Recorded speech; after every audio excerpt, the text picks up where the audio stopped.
Saudara-saudariku terkasih, salam berkah dalam. Sudahkah kita memberi senyum hari ini? Rabu 1 Mei 2024. Kita awali permenungan kita dengan tanda kemenangan Kristus. Dalam nama Bapa dan Putra dan Roh Kudus. Amin. Permenungan kita diambil dari Injil Yohanes bab 15 ayat 1 sampai 8.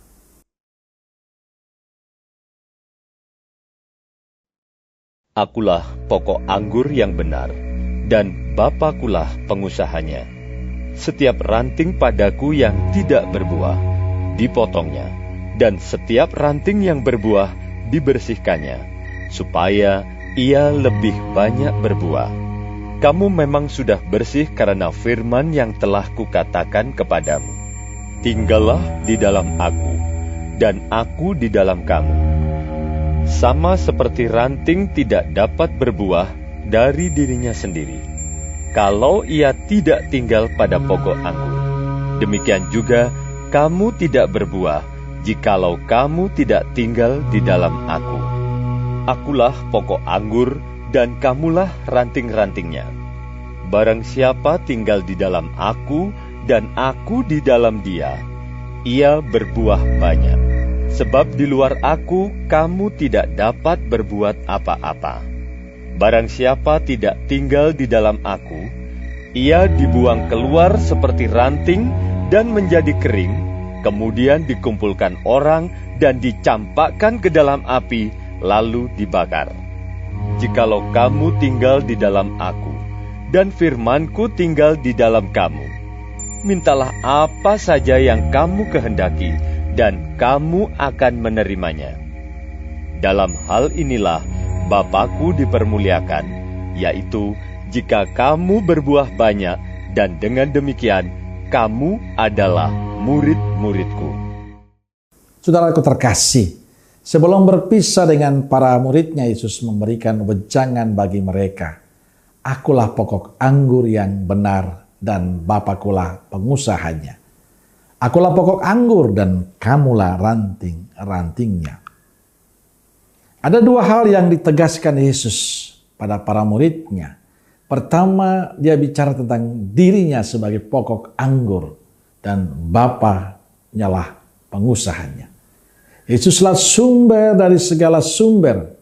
Hanya pada pokok anggur itulah, hanya pada sumber itulah, hanya pada Yesus itulah segala sesuatu dapat hidup.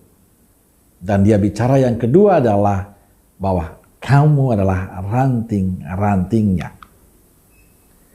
Kepada para murid diingatkan bahwa mereka lah ranting-ranting anggur yang berpotensi menghasilkan buah anggur, asalkan mereka tetap tinggal pada pokok anggur.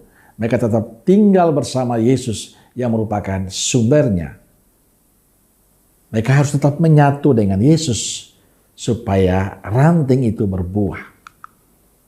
Tapi bila mereka melepaskan diri, tidak melekat pada Yesus, tidak menyatu pada pokok anggur, maka mereka tidak akan berbuah. Mereka tidak akan menghasilkan sesuatu. Kuncinya adalah melekat, menyatu dengan Yesus.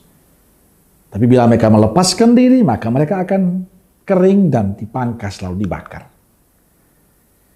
Tidak hanya pada para murid, pesan yang sama juga dikatakan kepada kita, kaum beriman yang percaya kepadanya, bahwa kita lah ranting-ranting yang punya potensi yang sama untuk menghasilkan buah, asalkan kita selalu menyatu pada sumber anggur itu. Kita harus tetap melekat pada pokok anggur, yakni Kristus. Dan bila kita melepaskan diri, nasibnya sama, akan kering, dibakar, dan dibuang. Maka bila kita ingin hidup kita ini berarti, hidup kita ini berguna, hidup kita ini bermakna, bermanfaat bagi orang lain, membawa sukacita bagi diri kita dan sesama, kuncinya adalah selalu lekat dengan sumber kita, yakni Kristus. Tinggal bersama Yesus menjadi sebuah keharusan. Tinggal bersama Yesus itu mutlak. Caranya dengan tekun dalam doa-doa kita, dalam ekaristi. Itulah cara kita untuk menyatu dengan Tuhan. Kita setia dalam doa, setia dalam ekaristi, supaya hidup kita memang berbuah bagi sesama. Maka pesan saya untuk kita semua, tetaplah menyatu dengan Kristus, tinggallah bersama Kristus, supaya hidupku dan hidupmu berbuah dan berguna bagi sesama. Amin. Semoga Allah yang Maha Kasih memberkati saudaraku sekalian, Bapa, Putra, dan Roh Kudus. Amin. Roh Kudus Nazaret, doakanlah kami. Amin. Berkah dalam.